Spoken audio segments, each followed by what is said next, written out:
কি খুব সুন্দর ভিডিও তাই না? হ্যাঁ, ভিডিও এডিট করার আগে ঠিক এমনই হয়, আর এডিট করার পর এমন। ভিডিও সুন্দর করার জন্য ভালো ডিএসএলআর বা মোবাইল না, থাকতে হবে আপনার এডিটিং স্কিল। এই ভিডিওতে আমি আপনাদের শেখাবো কিভাবে একটি লো ভিডিওকে এডিটিংয়ের মাধ্যমে হাই কোয়ালিটি বা প্রফেশনাল করা যায়। তো প্রথমে আমরা ক্যাপকাট ওপেন করে নেব। ক্যাপকাট ওপেন করার পর নিউ প্রজেক্ট, এরপর আমরা ভিডিও ইনপুট করে নেব। ভিডিও ইনপুট করার পর প্রথমে আমরা কালার গ্রেডিং করব। তো কালার গ্রেডিং করার জন্য একটু ডান পাশে যাব, এখানে লেখা আছে অ্যাডজাস্টে ক্লিক করব।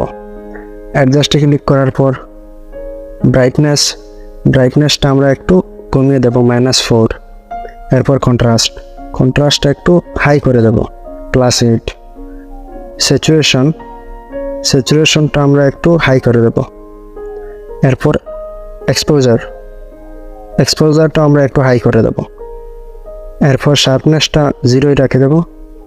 কালার গ্রেডিংয়ের জন্য সবথেকে ইম্পর্ট্যান্ট যে জিনিসটা হলো সেটা হলো এইচএসএল। আমরা এই লালটা একটু বাড়িয়ে দেব, হিউটা একটু বাড়িয়ে দেব, স্যাচুরেশন এটাও বাড়িয়ে দেব। এরপর ইয়েলোটা আমরা একটু -32 করে দিলাম। স্যাচুরেশনটা -10 করে দেব,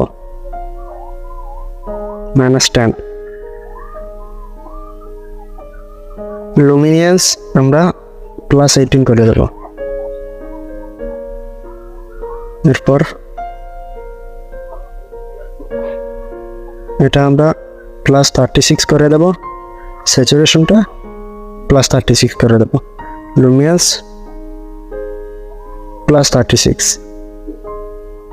এরপর গ্রিনটা আমরা +40 করে দেব।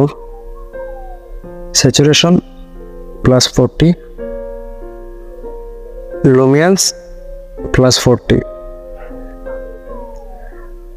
ব্যাকগ্রাউন্ড কালার গ্রেডিংয়ের সময় আপনারা একটা কথা মনে রাখবেন, আপনাদের পিছনে যে কালারটা রয়েছে সেই অনুযায়ী আপনারা এই কালার গ্রেডিং করবেন। যেমন আমার পিছনে গাছপালা, ঠিক গ্রিন, তো গ্রিনটা আমি অ্যাডজাস্ট করে নিচ্ছি।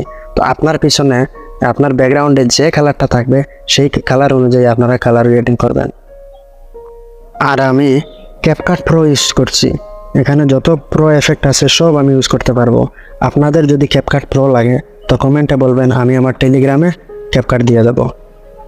Thank you for watching.